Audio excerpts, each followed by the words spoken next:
Warning. Don't know where you are, but where I am. It's early. The world's still stretching. The coffee's hot, and the signals are already coming in. Let's take a look before the day starts making demands. This is Signal Check with Adrian North. It's Saturday morning, and the world hasn't quite spun up yet. Still got that quiet window where you can actually think. The coffee's doing its work, and the signals from overnight are piling up on the desk. Let's sort through what matters before the weekend really kicks in. An Armenian national just pleaded guilty in a U.S. court to deploying Ryuk ransomware against American companies.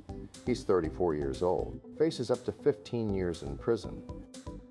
Ryuk, if you followed ransomware in the late 20-teens, you know that name. It wasn't some spray and pray operation. Ryuk was targeted, calculated. They'd get inside a network, move laterally, map everything, and then when the moment was right, encrypt the whole thing and demand payment. This guilty plea is significant because it's rare to actually catch and extradite someone involved in these campaigns. Most operate from jurisdictions that don't cooperate. But this guy didn't stay out of reach, and now he's looking at over a decade inside. It's a reminder that some of these actors do eventually surface. The internet isn't as borderless as they think. Gitea, the self-hosted Git service a lot of developers use instead of GitHub, has a critical authentication bypass in its official Docker image, and it's being actively exploited right now. The flaw lets attackers impersonate any user, including admins, which means if you're running that Docker image and haven't patched, someone could walk in as you. No credential theft necessary, just show up as admin. What makes this one sting is that Gitea is often chosen specifically for control and security. People who self-host do it because they don't want to rely on third parties. And now the thing they trusted has this hole in it. If you're running Gitea in Docker, this is your weekend project. Patch it, check your logs, make sure no one's already been inside. Here's one that's been hiding in plain sight. A stack use after free vulnerability, but calling it GhostLock, has existed in every Linux distribution for 15 years. 15 years. It lives deep in the kernel's networking stack, and is the kind of bug that's hard to trigger, hard to notice, but absolutely catastrophic if someone figures out how to weaponize it. The researchers at Nebusec published the details this week, and the Hacker News thread is appropriately stunned.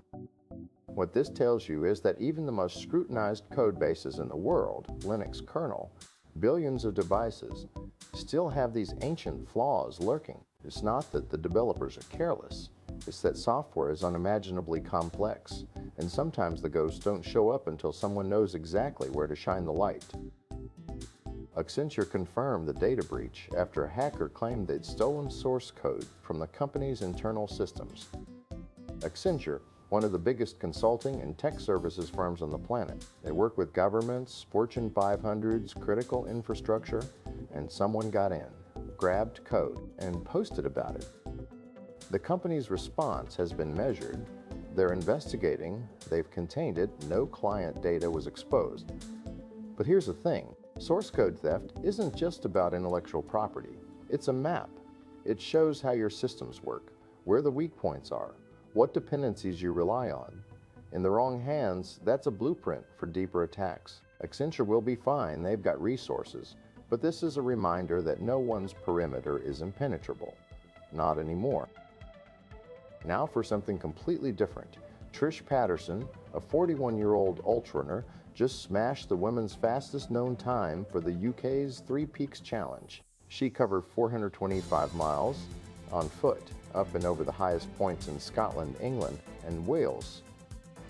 And she beat the previous record by 8 hours and 43 minutes. 8 hours. That's not incremental improvement, that's dominance. Ultrarunning is one of those sports where the suffering is the point. You're out there for days, barely sleepy, managing nutrition and hydration and pain and weather and just the grinding endurance of it. And Patterson crushed it. It's easy to get lost in the cybersecurity and tech noise and forget that humans are also doing these just astonishing physical things. Worth remembering.